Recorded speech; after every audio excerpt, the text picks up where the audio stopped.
मुस्कुराने की कोशिश की। लेकिन अब तो सब ठीक हो जाएगा, अब तो आप तलाक लेने में मेरी मदद कर सकते हैं। नहीं, मैं इस तलाक में कोई मदद नहीं कर सकता आमना। मैंने आपसे उसकी शादी करवाई है, उन्होंने जैसे उसे याद दिलाया। इसीलिए तो मैं भी आपसे यही कह रही हूं कि आप उससे मुझे तलाक दिलवा दें। लेकिन क्यों? मैं क्यों उससे आपको तलाक दिला दूं? क्योंकि वो एक अच्छा आदमी नहीं है, क्योंकि मैंने अपनी जिंदगी को सालार जैसे आदमी के साथ गुजारने का नहीं सोचा। हम दो मुख्तलिफ दुनिया के लोग हैं। वो बेहद दिल बर्दाश्ता हो रही थी। मैंने कभी अल्लाह से शिकायत नहीं की, मगर इस बार मुझे अल्लाह से बहुत शिकायत है, वो गुलूगीर लहजे में बोली। मैं इतनी मोहब्बत करती हूं अल्लाह से, और देखें अल्लाह ने मेरे साथ क्या किया, मेरे लिए दुनिया में सबसे बुरे आदमी को चुना। अब वो रो रही थी। लड़कियां इतना कुछ मांगती हैं, मैंने तो कुछ भी नहीं मांगा, सिर्फ एक साले आदमी मांगा था। उसने मुझे वो तक नहीं दिया। क्या अल्लाह ने मुझे किसी साले आदमी के काबिल नहीं समझा? वो बच्चों की तरह रो रही थी। इमामा, वो साले आदमी है। आप क्यों उसे साले आदमी कहते हैं? वो साले आदमी नहीं है। मैं उसको बहुत अच्छी तरह जानती हूं। मैं भी उसको बहुत अच्छी तरह जानता हूं। आप उसको इतना नहीं जानते जितना मैं जानती हूं। वो शराब पीता है, वो नफ्सियाती मरीज है, कई बार खुदकुशी की कोशिश कर चुका है, गिरेबान खुला छोड़ता है, औरत को देखकर अपनी नजर तक नीची रखना नहीं जानता, और आप कहते हैं वो साले आदमी है। इमामा, मैं उसके माजी को नहीं जानता, मैं उसके हाल को जानता हूं। वो उनमें से कुछ भी नहीं करता जो आप कह रही हैं। आप कैसे कह सकते हैं कि वो ऐसा कुछ नहीं करता? वो झूठा और मक्कार है। मैं उसको जानती हूं, वो ऐसा नहीं है। अब्बू, वो ऐसा ही है। हो सकता है उसे वाकई आपसे मोहब्बत हो, वो आपकी वजह से तब्दील हो गया हो। मुझे ऐसी मोहब्बत की जरूरत नहीं है। मुझे उसकी नजरों से घिन आती है, मुझे उसके खुले गिरेबान से घिन आती है। मैं ऐसे किसी आदमी की मोहब्बत नहीं चाहती। वो बदल नहीं सकता। ऐसे लोग कभी नहीं बदलते, वो सिर्फ अपने आप को छुपा लेते हैं। अब्बू, मैं सालार जैसे किसी शख्स के साथ जिंदगी गुजारने का सोच भी नहीं सकती। वो हर चीज का मजाक उड़ाता है, मजहब का, जिंदगी का, औरत का। क्या है जिसे वो चुटकियों में नहीं उड़ाना जानता? जिस शख्स के नजदीक मेरा मजहब को छोड़ देना एक हिमाकत है, जिसके नजदीक मजहब पर बात करना वक्त जाया करने के मुतरादिफ है, जो सिर्फ what is next to ecstasy का मतलब जानने के लिए खुदकुशियां करता फिरता हो, जिसके नजदीक जिंदगी का मकसद सिर्फ ऐश है, वो मेरे साथ मोहब्बत भी करे तो क्या सिर्फ मोहब्बत की बुनियाद पर मैं उसके साथ जिंदगी गुजार सकती हूं? मैं नहीं गुजार सकती। 8.5 साल से वो आपके साथ कायम होने वाले इस इत्तफाक़ी रिश्ते को कायम रखे हुए है। आपको, उसके नजरियात और अकायद को जानते हुए भी वो आपके इंतजार में भी है, ये सोचते हुए कि आप उसके साथ रहने पर तैयार हो जाएंगी, क्योंकि क्या इन सारी ख्वाहिशों के साथ उसने अपने अंदर कुछ तब्दीली नहीं की होगी? मैंने उसके साथ जिंदगी नहीं गुजारनी, मैंने उसके साथ नहीं रहना। वो अब भी अपनी बात पर मिस्र थी। मुझे हक है कि मैं उस शख्स के साथ ना रहूं, लेकिन अल्लाह ये क्यों कर रहा है? उस शख्स को बार बार आपके सामने ला रहा है। 2 दफा आपका निकाह हुआ और दोनों दफा उसी आदमी से। उनका चेहरा देखने लगी। मैंने जिंदगी में जरूर कोई गुनाह किया होगा, इसलिए मेरे साथ ऐसा हो रहा है। उसने भिर्राई हुई आवाज में कहा, आमना, आप कभी जिद नहीं करती थी, फिर अब क्या हो गया आपको? डॉक्टर सिब्तैली हैरान थे। आप मुझे मजबूर करेंगे तो मैं आपकी बात मान लूंगी, क्योंकि आपके मुझ पर इतने एहसानात हैं कि मैं आपकी किसी बात को रद्द नहीं कर सकती। लेकिन अगर आप ये कहेंगे कि मैं अपनी मर्जी और खुशी के साथ उसके साथ जिंदगी गुजारूं, तो वो मैं कभी नहीं कर सकूंगी। मुझे कोई दिलचस्पी नहीं है कि वो कितना तालीम याफ्ता है, कितने अच्छे ओहदे पर काम कर रहा है, या मुझे क्या दे सकता है। आप एक अनपढ़ आदमी से शादी कर देते, लेकिन वो अच्छा इंसान होता तो कभी आपसे कोई शिकवा नहीं करती। लेकिन सालार वो आंखों देखी मक्खी है जिसको मैं अपनी खुशी से निगल नहीं सकती। आप सालार के बारे में वो जानते हैं जो आपने सुना है, मैं उसके बारे में जो जानती हूं वो मैंने देखा है। हम 15 साल एक दूसरे के हमसाए रहे हैं, आप तो उसको चंद सालों से जानते हैं। आमना, मैं आपको मजबूर नहीं करूंगा।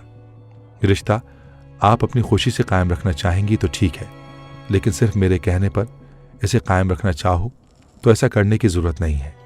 आप एक बार सालार से मिल लें, फिर भी आपका अगर यही मुतालबा हुआ तो आपकी बात मान लूंगा। डॉक्टर सिब्तैली बेहद संजीदा थे।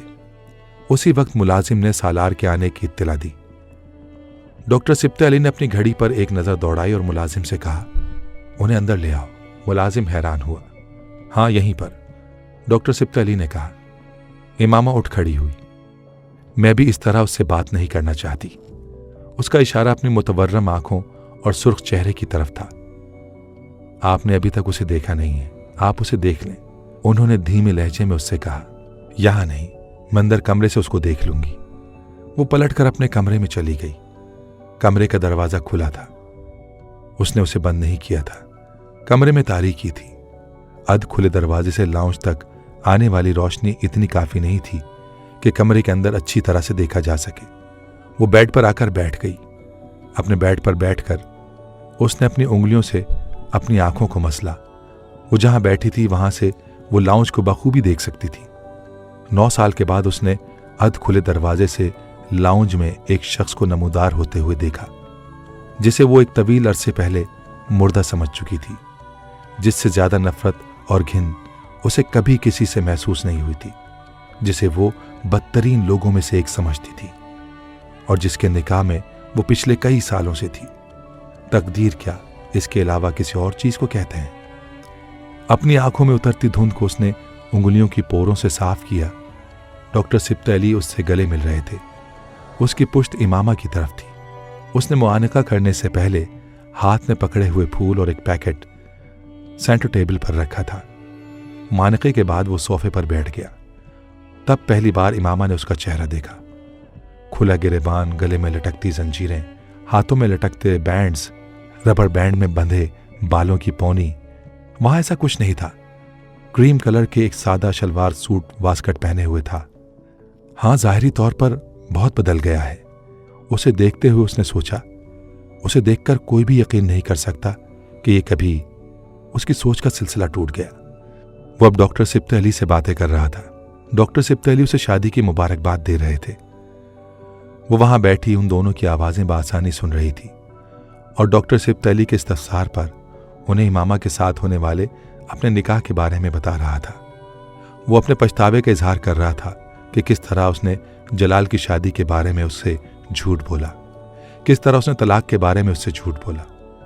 मैं उसके बारे में सोचता हूं तो मुझे बहुत तकलीफ होती है, इतनी तकलीफ कि मैं आपको बता नहीं सकता। वो मेरे जहन से नहीं निकलती। वो धीमे लहजे में डॉक्टर सिब्ते अली को बता रहा था। बहुत अरसे तो मैं अब नॉर्मल रहा। उसने मुझसे हजरत मोहम्मद सल्लल्लाहु अलैहि वसल्लम के वास्ते मदद मांगी थी, ये कहकर कि मैं एक मुसलमान हूं, खत्म नबूवत पर यकीन रखने वाला मुसलमान। मैं धोखा नहीं दूंगा। इसे और मेरी पस्ती की इंतहा देखे कि मैंने उसे धोखा दिया, जानने के बावजूद कि मेरे नबी सल्लल्लाहु अलैहि वसल्लम से इस कदर मोहब्बत करती है कि सब कुछ छोड़कर घर से निकल आई और मैं उसका मजाक उड़ाता रहा, उसे पागल समझता रहा।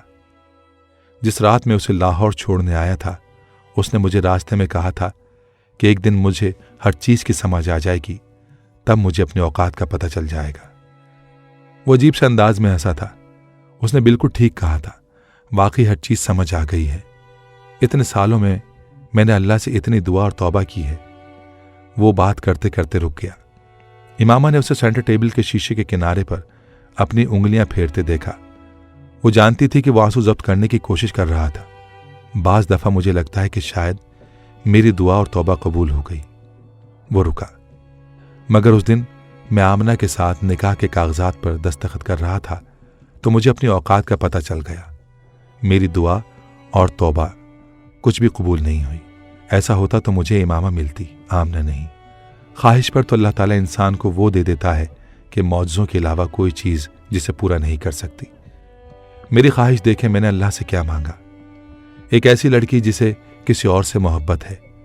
वो मुझे असफलुस साफिलीन समझती है, जिसे मैं 9 साल से ढूंढ रहा हूं, मगर उसका कुछ पता नहीं है। मैं ख्वाहिश लिए फिर रहा हूं उसके साथ अपनी जिंदगी गुजारने की, यूं जैसे वो मिल गई तो मेरे साथ रहने को तैयार हो जाएगी, यूं जैसे वो जलालुन नसर को भुला चुकी होगी। वलियों जितनी और वलियों जैसी इबादत करता तो शायद अल्लाह मेरे लिए मौजज़ा कर देता, पर मेरे जैसे आदमी के लिए मेरी औकात तो यह है कि लोग खाना काबा के दरवाजे पर खड़े होकर बख्शिश की दुआ मांगते हैं। मैं वहां खड़ा होकर भी उसे मांगता रहा। شاید اللہ کو یہی برا لگا۔ امامہ کے جسم سے ایک کرنٹ سا گزرا، ایک جھماکے کی طرح اسے وہ خواب یاد آ رہا تھا۔ میرے اللہ! اس نے اپنے دونوں ہاتھ ہونٹ پر رکھ لیے۔ وہ بے یقینی سے سالار کو دیکھ رہی تھی۔ وہ خواب میں اس شخص کا چہرہ نہیں دیکھ سکتی تھی۔ کیا وہ یہ شخص تھا؟ یہ جو میرے سامنے بیٹھا ہے، یہ آدمی؟ اس نے تب خواب میں اس آدمی کو جلال سمجھا تھا، مگر اسے یاد آیا جلال دراز قد نہیں تھا، وہ آدمی دراز قد تھا۔ سالار سکندر دراز قد تھا۔ اس کے ہاتھ کانپنے لگے تھے۔ جلال کی رنگت گندمی تھی، اس آدمی کی رنگت صاف تھی۔ سالار سکندر کی رنگت صاف تھی۔ اس خواب میں اس آدمی کے کاندھے پر ایک تیسری چیز بھی دیکھی تھی۔ وہ تیسری چیز، اس نے کانپتے ہاتھوں سے اپنے چہرے کو مکمل طور پر ڈھانپ لیا۔ وہ معجزوں کے نہ ہونے کی باتیں کر رہا تھا، اور اندر ڈاکٹر سبط علی خاموش تھے۔ وہ کیوں خاموش تھے، یہ صرف وہ اور امامہ جانتے تھے، سالار سکندر نہیں۔ امامہ نے اپنی آنکھیں رگڑیں اور چہرے سے ہاتھ ہٹا دیے۔ اس نے ایک بار پھر بہتے ہوئے آنسوؤں کے ساتھ اس شخص کو دیکھا۔ نہ وہ ولی تھا نہ درویش، صرف سچے دل سے توبہ کرنے والا ایک شخص تھا۔ اسے دیکھتے ہوئے اسے پہلی بار احساس ہوا کہ جلال اور اس کے درمیان کیا چیز آ کر کھڑی ہو گئی تھی، جس نے اتنے سالوں میں جلال کے لیے اس کی ایک بھی دعا قبول نہیں ہونے دی۔ کون سی چیز آخری وقت میں فہد کی جگہ اس کو لے آئی تھی؟ اس شخص میں کوئی نہ کوئی تو بات ایسی ہوگی کہ اس کی دعائیں قبول ہوئیں، میری نہیں۔ ہر بار مجھے پلٹ کر اسی کی طرف بھیجا گیا۔ اس نے نم آنکھوں کے ساتھ اسے دیکھتے ہوئے سوچا۔ اس نے ڈاکٹر سبط علی کو اسے صالح آدمی کہتے سنا۔ وہ جانتی تھی کہ وہ یہ بات کس کے لیے کہہ رہے تھے۔ وہ سالار کو نہیں بتا رہے تھے، وہ امامہ کو بتا رہے تھے۔ وہ اسے صالح قرار نہ بھی دیتے تب بھی وہ اسے صالح ماننے پر مجبور تھی۔ اس کے پاس جو گواہی تھی وہ دنیا کی ہر گواہی سے بڑھ کر تھی۔ اس کے پاس جو ثبوت تھا، اس کے بعد اور کسی ثبوت کی ضرورت تھی نہ گنجائش۔ اسے کیا پتا، اسے کیا بتا دیا گیا تھا، اسے کیا جتا دیا گیا تھا؟ وہ جانتی تھی، صرف وہی جان سکتی تھی۔ افطاری کے بعد سالار اور ڈاکٹر سبط علی نماز پڑھنے کے لیے چلے گئے۔ وہ منہ ہاتھ دھو کر کچن میں چلی آئی۔ ان کے آنے سے پہلے اس نے ملازم کے ساتھ مل کر کھانا لگا دیا تھا۔ سالار کی واپسی کھانے کے بعد ہوئی تھی، اور اس کے جانے کے بعد ڈاکٹر سبط علی جس وقت کچن میں آئے، اس وقت امامہ کچن کی میز پر بیٹھی کھانا کھا رہی تھی۔ اس کی آنکھیں اب بھی متورم تھیں، مگر اس کا چہرہ پرسکون تھا۔ میں نے سالار کو آپ کے بارے میں نہیں بتایا، لیکن میں چاہتا ہوں کہ آپ جلد از جلد اس سے مل کر بات کر لیں۔ ڈاکٹر سبط علی نے اس سے کہا، مجھے اس سے کوئی بات نہیں کرنی۔ وہ پانی پیتے ہوئے رک گئی۔ اسے اللہ نے میرے لیے منتخب کیا ہے، اور میں اللہ کے انتخاب کو رد کرنے کی جرت نہیں کر سکتی۔ اس نے کہا کہ وہ توبہ کر چکا ہے۔ وہ نہ بھی کرتا ویسا ہی ہوتا جیسا پہلے تھا، تب بھی میں اس کے پاس چلی جاتی، اگر میں جان لیتی کہ اسے اللہ نے میرے لیے منتخب کیا ہے۔ اب وہ دوبارہ پانی پی رہی تھی۔ آپ اس سے کہیں مجھے لے جائیں۔